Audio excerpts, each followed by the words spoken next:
Respond to my friend from Maryland and some of the specific points that he made in rebuttal to my opposition to the previous question.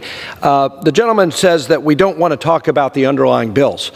What Republicans want to talk about is what the American people are worried about, which is rising prices. What we are focused on is opposing a previous question so that we could actually go and consider legislation that would actually help improve the record inflation, 40-year high inflation that Americans are suffering with. What we are talking about is how we're going to lower the pain at the pump and lower the cost of heating your home, which is at a 15-year high in America right now. That's what Republicans want to talk about, what the American people actually care about right now. The gentleman says that, oh, unemployment is down. Let me tell you the statistic that matters. It's the fact that we have 12 million unfilled jobs in America because Democrats' spending spree has paid Americans to not go to work. Because employers in my district and in every district around the country can't find labor.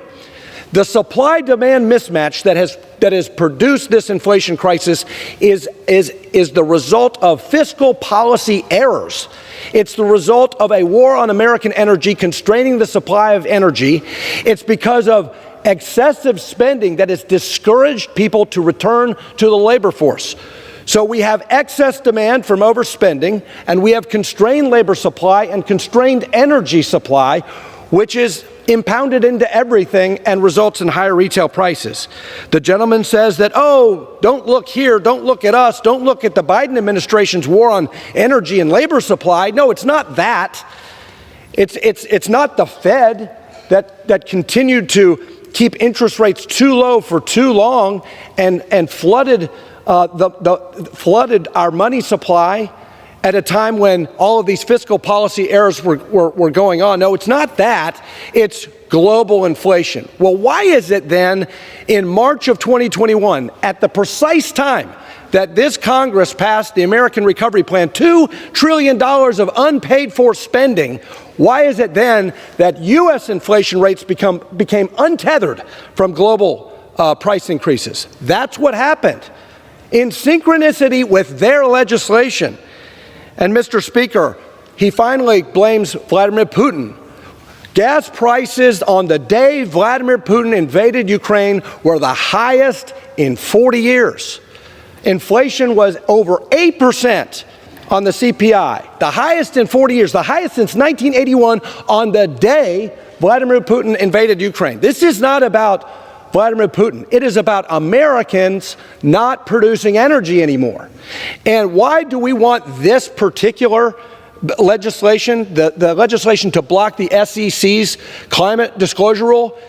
Because we need more financing of American energy. And I would argue to my friend from Maryland also, if the obsession on the other side with the climate is, if that's the concern, if that's why we have this SEC rule, if that's why we've weaponized financial regulators to go after the American energy sector and redirect capital and financing away from the American energy sector, if that is the solution to climate change, I want the gentleman to explain that to me, because the best scientists in the world working on the issue of carbon capture and carbon sequestration and harnessing the carbon cycle, they work at American energy companies.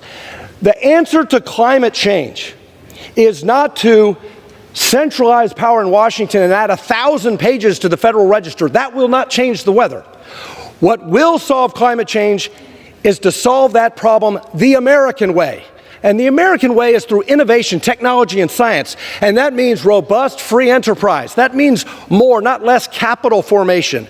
That means more financing of American energy, more financing of innovation.